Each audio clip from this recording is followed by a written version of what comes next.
ಪಾಠ ಆಧಾರಿತ ಮೌಲ್ಯಾಂಕನಗಳು ಬಂದಿದ್ದಾವೆ. 25 ಅಂಕಗಳಿಗೆ ಘಟಕ ಪರೀಕ್ಷಾ ಪ್ರಶ್ನೆ ಪತ್ರಿಕೆಗಳು. ಸಮಾಜ ವಿಜ್ಞಾನದಲ್ಲಿ ಕೂಡ ನಾವು ಇವತ್ತು 9ನೇ ತರಗತಿಯಲ್ಲಿ ಮೊದಲ ಪಾಠ ಪಾಶ್ಚಾತ್ಯ ಧರ್ಮಗಳು, ಮೊದಲ ಮರುಸಿಂಚನದಲ್ಲಿನ ಪಾಠ ಪ್ರಪಂಚದ ಪ್ರಮುಖ ಧರ್ಮಗಳು ಎರಡನ್ನೂ ಸೇರಿಸಿ 25 ಅಂಕಗಳ ಪ್ರಶ್ನೆ ಪತ್ರಿಕೆಯನ್ನು ಕೀ ಉತ್ತರದೊಂದಿಗೆ ಕೊಡ್ತಾ ಇದ್ದೀನಿ. ಯಾರಿಗೆಲ್ಲ PDF ಬೇಕು ಅನ್ನೋರು ಜಸ್ಟ್ 9964050759ಗೆ ತಾವುಗಳು ವಾಟ್ಸಪ್ಪಲ್ಲಿ ಮೆಸೇಜ್ ಮಾಡಿ ಅವುಗಳನ್ನು ಪರ್ಚೇಸನ್ನು ಮಾಡ್ಬೋದು. ಓಕೆನಾ. ಪ್ರಶ್ನೆ ಪತ್ರಿಕೆ ಹೇಗಿದೆ ಅಂತ ನೋಡುವ. ತುಂಬ ಇಂಪಾರ್ಟೆಂಟ್ ಆಗಿರ್ತಕ್ಕಂಥ ಮತ್ತು ನಿಮ್ಮ ಬೋಧನಾ ಉದ್ದೇಶಗಳಿಗೆ ಅಂಕಗಳ ಹಂಚಿಕೆ, ಕಠಿಣತೆಯ ಮಟ್ಟ ಎಲ್ಲವನ್ನೂ ಕೂಡ ಇದರಲ್ಲಿ ಸೆಟ್ ಮಾಡಿದ್ದಾರೆ. ಉದ್ದಿಷ್ಟ ಅನುಸಾರ ಅಂಕ ಹಂಚಿಕೆಗಳನ್ನು ನೋಡೋದಾದರೆ ಸ್ಮರಣೆಗೆ 4 ಅಂಕ, ತಿಳುವಳಿಕೆ 14, ಅನ್ವಯ 7, ಒಟ್ಟು 25 ಅಂಕ. ಇನ್ನು ಪ್ರಶ್ನಾವಾರು ಅಂಕಗಳ ಹಂಚಿಕೆಗಳನ್ನು ನೋಡೋದಾದರೆ ವಸ್ತುನಿಷ್ಠ ಮತ್ತು ಅತಿ ಕಿರು ಉತ್ತರ 5 ಅಂಕ, ಕಿರು ಉತ್ತರ 10 ಅಂಕ, ದೀರ್ಘ ಉತ್ತರ 10 ಅಂಕ. ಇನ್ನು ಕಠಿಣತೆಯ ಮಟ್ಟ ಆಧರಿಸಿ ಅಂಕ ಹಂಚಿಕೆಗಳನ್ನು ನೋಡೋದಾದರೆ ಕಠಿಣತೆ ಅಂಕ 8, ಸಾಧಾರಣ 12, ಕಠಿಣ 5, ಒಟ್ಟು 25 ಅಂಕಗಳನ್ನು ವೇಟೇಜನ್ನು ಕೊಟ್ಟಿದ್ದೀವಿ. ಪಾಠ ಆಧಾರಿತ ಮೌಲ್ಯಾಂಕನ LBA 2025-26 ಅಧ್ಯಾಯ 1 ಪಾಶ್ಚಾತ್ಯ ಧರ್ಮಗಳು ಪಠ್ಯಭಾಗ ಮರುಸಿಂಚನದ ಮೊದಲ ಪಾಠ ಪ್ರಪಂಚದ ಪ್ರಮುಖ ಧರ್ಮಗಳು, ತರಗತಿ 9, ವಿಷಯ ಸಮಾಜ ವಿಜ್ಞಾನ, ಅಂಕಗಳು 25, ಸಮಯ 1 ಗಂಟೆ. ಭಾಗ 1 ಪಠ್ಯ ವಿಭಾಗದ ಪ್ರಶ್ನೆಗಳು.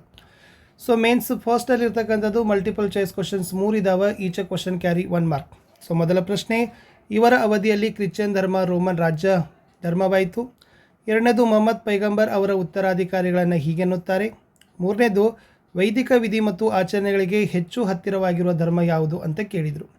ಇನ್ನು ಒಂದೇ ವಾಕ್ಯದಲ್ಲಿ ಉತ್ತರವನ್ನು ಬೇಯಿಸ್ತಕ್ಕಂಥ ಪ್ರಶ್ನೆಗಳಲ್ಲಿ 4ನೇ ಪ್ರಶ್ನೆ, ಯೇಸುವನ್ನು ಶಿಲುಬೆಗೇರಿಸಿದ ಸ್ಥಳ ಯಾವುದು. 5ನೇ ಪ್ರಶ್ನೆ, ಮೊಹಮ್ಮದರು ಧ್ಯಾನಾಸಕ್ತರಾಗಿದ್ದಾಗ ದೇವದೂತರು ಏನೆಂದು ಉದ್ಗರಿಸಿದರು. 2 ಮಾರ್ಕ್ಸ್ ಕ್ವಶನಲ್ಲಿ ಪಾಶ್ಚಿಮಾತ್ಯ ಪ್ರದೇಶದಲ್ಲಿ ಹುಟ್ಟಿಕೊಂಡ ಧರ್ಮಗಳಾವವು. 7ನೇದು, ಕ್ರಿಶ್ಚಿಯನ್ ಧರ್ಮ ಹೇಗೆ ಪ್ರಸಾರವಾಯಿತು. 8, ಇಸ್ಲಾಂ ಧರ್ಮದ 5 ಪ್ರಮುಖ ಆಚರಣೆಗಳು ಯಾವುವು. ಇನ್ನು 9, ಪ್ರವಾದಿ ಮೊಹಮ್ಮದ್ ಪೈಗಂಬರ್ ಅವರು ಎಲ್ಲಿ ಮತ್ತು ಯಾವಾಗ ಜನಿಸಿದರು ಅಂತ ಕೇಳಿದರು. ಇನ್ನು 3 ಮಾರ್ಕ್ಸಲ್ಲಿ ಯಹೂದಿ ಧರ್ಮದ ನಿಯಮಗಳನ್ನು ಪಟ್ಟಿ ಮಾಡಲಿಕ್ಕೆ ಕೇಳಿತು. 4 ಮಾರ್ಕ್ಸಲ್ಲಿ ಯೇಸು ಕ್ರಿಸ್ತರ ಜೀವನವನ್ನು ಕುರಿತು ವಿವರಿಸಿರಿ ಅಂತ ಕೇಳಿದ್ದಾರೆ. ಇದು ಪಠ್ಯಭಾಗ. ಇನ್ನು ಮರುಸಿಂಚನ ಭಾಗದಲ್ಲಿ ಏನಿದೆ ಅಂತಂದರೆ ಫಸ್ಟ್ ಒನ್, ಈ ಕೆಳಗಿನ ಧರ್ಮಗಳ ಸ್ಥಾಪಕರು ಮತ್ತು ಆ ಧರ್ಮದ ಪವಿತ್ರ ಗ್ರಂಥವನ್ನು ಹೆಸರಿಸ್ರಿ ಅಂತ ಕೊಟ್ಟಿದ್ದಾರೆ. ಅದರಲ್ಲಿ ಪಾರ್ಸಿ ಧರ್ಮ ಇದೆ ಮತ್ತು ಯಹೂದಿ ಧರ್ಮ ಇದೆ. ಇದು 12ನೇ ಪ್ರಶ್ನೆ. ಇನ್ನು 13ನೇ ಪ್ರಶ್ನೆ, ಕ್ರೈಸ್ತ ಧರ್ಮ ಮತ್ತು ಇಸ್ಲಾಂ ಧರ್ಮಗಳ ಯಾವುದಾದರೂ 3 ಬೋಧನೆಗಳನ್ನು ಪಟ್ಟಿ ಮಾಡಿ ಅಂತ 3 ಅಂಕಕ್ಕೆ ಕೇಳಿದರು. 2 ಮಾರ್ಕ್ಸ್ಗೆ ಸ್ಥಾಪಕರು ಮತ್ತು ಧರ್ಮಗ್ರಂಥ ಕೇಳಿದ್ದಾರೆ. 3 ಮಾರ್ಕ್ಸ್ಗೆ ಬೋಧನೆಗಳನ್ನು ಏನು ಮಾಡಿದ್ದಾರೆ ಅದರಲ್ಲಿ ಕೇಳಿದ್ದಾರೆ. ಇನ್ನು ಇದೇ ರೀತಿಯಾಗಿರ್ತಕ್ಕಂಥ ಕೀ ಆನ್ಸರ್ಸ್ಗಳನ್ನು ಸಹಿತ ಕೂಡ ಹಾಕಿದ್ದೀವಿ. ಕೀ ಆನ್ಸರ್ಸ್ಗಳನ್ನು ಸಹಿತ ನೋಡ್ಬೋದು. ಇವರ ಅವಧಿಯಲ್ಲಿ ಕ್ರಿಶ್ಚಿಯನ್ ಧರ್ಮ ರೋಮನ್ ರಾಜಧರ್ಮವಾಯಿತು ಅಂತ ಕೇಳಿದರೆ Constantine is the right answer. Muhammad ಪೈಗಂಬರ್ ಅವರ ಉತ್ತರಾಧಿಕಾರಿಗಳನ್ನು ಖಲೀಫರ್ ಅಂತಾರೆ. ವೈದಿಕ ವಿಧಿ ಮತ್ತು ಆಚರಣೆಗಳಿಗೆ ಹೆಚ್ಚು ಹತ್ತಿರವಾಗಿರೋ ಧರ್ಮ ಪಾರ್ಸಿ ಧರ್ಮ. ಇನ್ನು ಒನ್ ಸೆಂಟೆನ್ಸಲ್ಲಿ ನೋಡೋದಾದರೆ ಯೇಸುವನ್ನು ಶಿಲುಬೆಗೇರಿಸಿದ ಸ್ಥಳ ಗೋಲ್ಗತಾ. ಮೊಹಮ್ಮದರು ಧ್ಯಾನಾಸಕ್ತರಾಗಿದ್ದಾಗ ದೇವದೂತನು ಏನೆಂದು ಉದ್ಗರಿಸಿದನು, ನೀನು ಅಲ್ಲಾಹನ ಪ್ರವಾದಿ. ಇನ್ನು ಪಾಶ್ಚಿಮಾತ್ಯ ಪ್ರದೇಶದಲ್ಲಿ ಹುಟ್ಟಿಕೊಂಡ ಧರ್ಮಗಳು ಅದು ಯಹೂದಿ, ಜೋರಾಸ್ಟ್ರಿಯನ್, ಕ್ರಿಶ್ಚಿಯನ್ ಮತ್ತು ಇಸ್ಲಾಂ ಅಂತಕ್ಕದ್ದನ್ನು ಬರೀರಿ. ಇನ್ನು ಮುಂದಿನ ಪ್ರಶ್ನೆ ಏನಿತ್ತಂದರೆ ಕ್ರಿಶ್ಚಿಯನ್ ಧರ್ಮ ಹೇಗೆ ಪ್ರಸಾರವಾಯಿತು ಅಂತ ಕೇಳಿದರು. ಯೇಸುವಿನ ಶಿಲುಬೆಗೇರಿಸಿದ ನಂತರ ಅವರ ಶಿಷ್ಯರನ್ನು ಹಿಂಸಿಸಿದರು. ಅವರಲ್ಲಿ ಕೆಲವರನ್ನು ಶಿಲುಬೆಗೂ ಸಹಿತ ಏರಿಸ್ತಾರೆ. ಚಕ್ರವರ್ತಿ ಕಾನ್ಸ್ಟಂಟೈನ್ ಸಮಯದಲ್ಲಿ ಕ್ರಿಶ್ಚಿಯನ್ ಧರ್ಮ ರಾಜ್ಯ ಧರ್ಮವಾಗ್ತದೆ. ತರುವಾಯ ಕ್ರಿಶ್ಚಿಯನ್ ಧರ್ಮ ಯುರೋಪಿನಾದ್ಯಂತ ಹರಡುತ್ತದೆ. ಇನ್ನು ಇಂದು ಕ್ರಿಶ್ಚಿಯನ್ ಚರ್ಚ್ಗಳು ಪ್ರಪಂಚಾದ್ಯಂತ ಕೊಂಡು ಬರ್ತವೆ. ಹೆಚ್ಚಿನ ಜನಸಂಖ್ಯೆಯ ಅನುಯಾಯಿಗಳು ಇದ್ದಾವೆ ಅಂತ ಬರೆದ್ರೆ ಸಾಕು. ಇನ್ನು ಇಸ್ಲಾಂ ಧರ್ಮದ 5 ಪ್ರಮುಖ ಆಚರಣೆಗಳನ್ನು ಕೇಳಿದ್ದಾರೆ. ಕಲಿಮಾ, ನಮಾಜ್, ರೋಜಾ, ಜಕಾತ್, ಹಜ್ ಅನ್ನೋದನ್ನು ಬರಿಬೇಕು. ಕಲಿಮಾ ಅಂದರೆ ಅಲ್ಲಾಹನಲ್ಲಿ ಮಾತ್ರ ನಂಬಿಕೆ, ಮೊಹಮ್ಮದ್ ಅವರ ಪ್ರವಾದಿ. ನಮಾಜ್ ದಿನಕ್ಕೆ 5 ಬಾರಿ ಅಲ್ಲಾಹನಿಗೆ ಪ್ರಾರ್ಥನೆಯನ್ನು ಮಾಡಬೇಕು. ರೋಜಾ ಅಂದರೆ ರಂಜಾನ್ ತಿಂಗಳಿನಲ್ಲಿ ಉಪವಾಸವನ್ನು ಮಾಡಬೇಕು.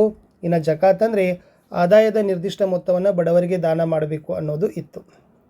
ಇನ್ನು ಹಜ್ ಅಂದರೆ ಜೀವಿತಾವಧಿಯಲ್ಲಿ ಒಮ್ಮೆ ಆದರೂ ಮೆಕ್ಕಾಗೆ ತೀರ್ಥಯಾತ್ರೆಯನ್ನು ಮಾಡಬೇಕು ಅಂತಕ್ಕಂಥದ್ದು ಇತ್ತು. ಇನ್ನು 9ನೇ ಪ್ರಶ್ನೆ, ಪ್ರವಾದಿ ಮೊಹಮ್ಮದ್ ಪೈಗಂಬರು ಎಲ್ಲಿ ಮತ್ತು ಯಾವಾಗ ಜನಿಸಿದರು ಅಂತ ಕೇಳಿದ್ದಾರೆ. ಅವರು ಜನಿಸಿರ್ತಕ್ಕಂಥದ್ದು 570ರಲ್ಲಿ ಮೆಕ್ಕಾದಲ್ಲಿ ಅಂತಕ್ಕಂಥದ್ದು ಇತ್ತು. ಇನ್ನು 3 ಮಾರ್ಕ್ಸ್ ಕ್ವಶನ್ಸಲ್ಲಿ ಏನು ಕೇಳಿದ್ದಾರೆ ಅಂತಂದರೆ ಯಹೂದಿ ಧರ್ಮದ ನಿಯಮಗಳನ್ನು ಪಟ್ಟಿ ಮಾಡಿ ಅಂತ ಕೇಳಿದರು. ಯಾವೆಲ್ಲ ಯಹೂದಿ ಧರ್ಮದ ನಿಯಮಗಳಿದ್ದಾವೆ ಅನ್ನೋದನ್ನು ನಿಮಗೆ ಕೇಳಿದ್ದಾರೆ.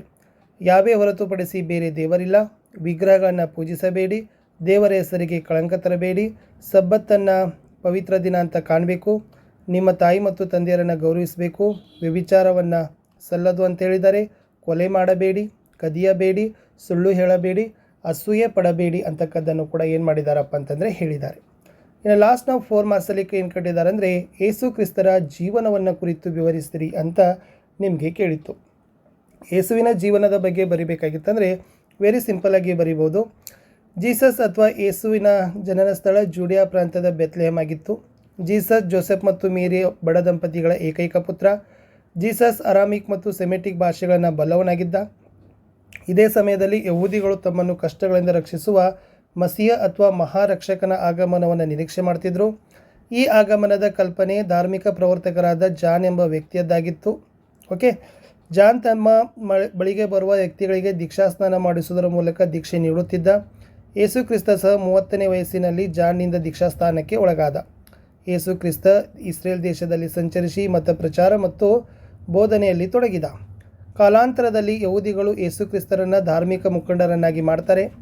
ಯೇಸು ಕ್ರಿಸ್ತರ ಮೊದಲ 12 ಜನ ಶಿಷ್ಯರನ್ನು ಅಪೋಸಲ್ಸ್ ಅಂತ ಕರೀತಾರೆ.